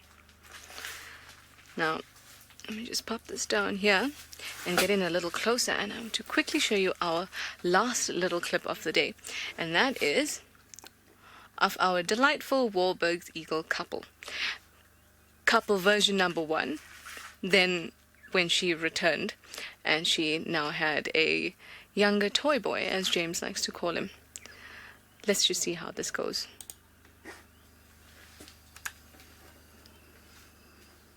So this is the male. Oh, look at her wonderful eyes. Yes, she sees love. So they're both pale morphs, and they have mated a couple times. We know that they have a nest. And you'll see that he'll mount her soon. Also, this affair lasts only a couple seconds. Yep. Yeah. And they'll continue to do that through the breeding season until she lays eggs. Now, this guy here, he came into the picture. So what they do is they're intra-African migrants, and they'll leave South Africa around April, March. So the couple left together, and then they came, and then she returned with this normal colored Wahlberg eagle that you just saw there. But we discuss monogamy, and typically we think, oh, well, they're monogamous, so she should be mating for life. But that's not the case, as I explained with the definition. So there are many things that could have happened here. Her original partner may have died during the migration. He could have been taken by a larger eagle, maybe a martial eagle, or trying to get a snake or something that's got sharp teeth could have got him. Even a leopard could have got him if he was in the wrong place at the wrong time. And so, like I said, the meaning of life, make more of me. It's very unlikely an animal's life partner or pair bonded partner would die and then they would not breed again. That's very unlikely, because then they're defying what they're meant to be doing. So in this case, it's very likely that she said, oh well, he's gone, let me now find a new partner, and that's exactly what she's done. And it's the right thing to do biologically. I think that's quite cool. And it also goes to think, oh well, does she feel some sort of mourning associated with it or anything like that? And it appears not. I mean, it was a time frame of a couple months. She was back. So, quite cool, I think. Sleepy asks, is it not proof that animals love because we love? I love the philosophical questions coming out today. Love it. It is. We are animals and we feel this love. The difference is how our brain interprets it. Chemically, the same things are happening. Chemically, this animal's oxytocin receptors are gathering up all that information. Same thing is happening with us. The exact same chemical reactions are happening in our brains, but somehow we feel that we feel it more than they feel it. But that may not be the case at all. So it's really, really something to think about. Very cool. And then also, speaking about the monogamy, they actually don't, if breeding success is not great, it's likely that the pair will break up, and they have only reared one chick. So that might also be a pointer. Anyway, let us go to Isaac, who's got a great big eland for you.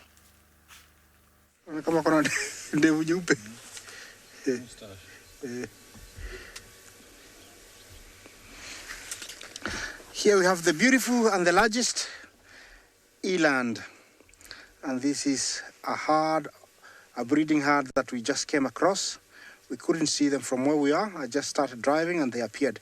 It's quite a large herd. Maybe the lions we saw will make a meal of these guys, one of these guys tonight. This is the Africa's largest antelope, and it is in abundance here in the Maasai Mara. A breeding herd usually has got a few males and lots of females. You can tell there is no young ones, so we might be getting some young ones just before the rainy season. Always very inquisitive because they have very good sense of hearing, and they can hear me talking from that far away, quite a distance, and they can hear me talking. Usually very shy, they'll try and run away.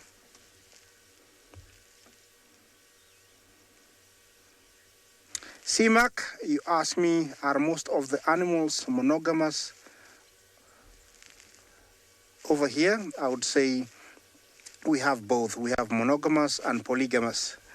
Over here, it is polygamous, and with most of the polygamous animals, the ratio is almost equal, so there is no that big of a competition. We do have also other ones that are monogamous, and basically they are the smaller antelopes, like the reedback, the oribi, steenbok, dik. Those ones are monogamous. The bigger ones, that is the topi, the eland you see here, the hartebeest, the Thompson's gazelle, the Grant's gazelle, are all polygamous. Usually when a female comes into season, then the male nearest to her will mate with her if he can beat all the other males. So competition can be high, but the ratio is almost equal. So whoever is closer to a female will, get to mate with that female, and also that, usually, makes him have, spread his gene for the near future. And in this case over here, you can tell that there is no competition because the ratio is very much the same. They're quite a distance away. Usually very shy, but they're very comfortable at this distance, very busy, eating the wet grass, which I'm sure they're very happy to. There is one very big bull in the middle. I don't know if you can see him. As they age, they get much more grayer, and the dewlap becomes much, much bigger. That one will have, higher chances of mating with most females because he's much more intimidating to the other males, and also very good looking to the females.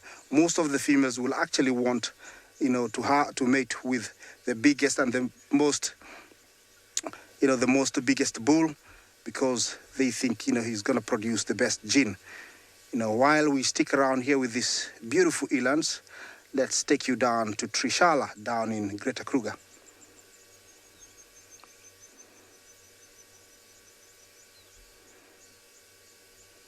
Love is everywhere, even in the middle of the bushes. And I actually wanted to talk to you a bit about the love that's everywhere else. I know it may sound so cliche, but in Africa we have... Love is such an important thing. We have marula trees around us, which is basically the symbol of love and fertility in most of Africa. We have the leopard orchid that you'd have seen on our property as well. Potent love potions apparently can be made from it. So all these things are around us, and it's not just Africa, it's everywhere in the world. So I love this discussion, and I really hope that you guys will take everything that we've learned. We learned about the attachment, we've learned about the lust, we've learned about the different hormones that can be coursing through your body when you feel this love. But the most important thing we've learned is that it is the way in which we survive. If it weren't for love, we would not be able to survive in the same way. It's what propels us into finding partners and then mating in order to have more humans, more of us, make more of me. So I think it's super, super cool. I must have said that 100 times. It's because I'm such a sucker for love. Totally am.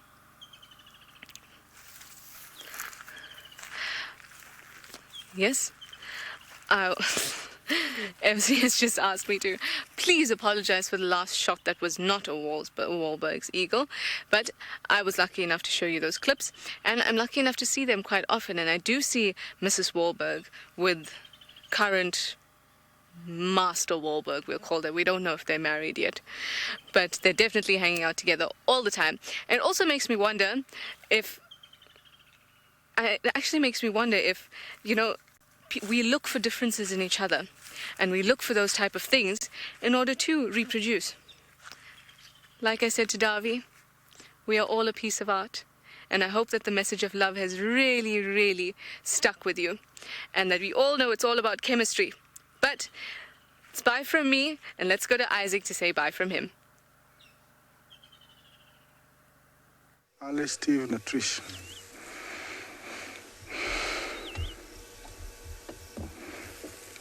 That is another animal that we just found from a long distance away, enjoying the sundowners over here. Well, it's all been very nice hosting you this afternoon on behalf of Trishala, Ali, and Steve, I myself, and my cameraman Archie. It has been wonderful hosting you this afternoon, and we're gonna end it here with the elephant saying goodbye and heading away towards the other horizon. Bye bye, and see you tomorrow morning.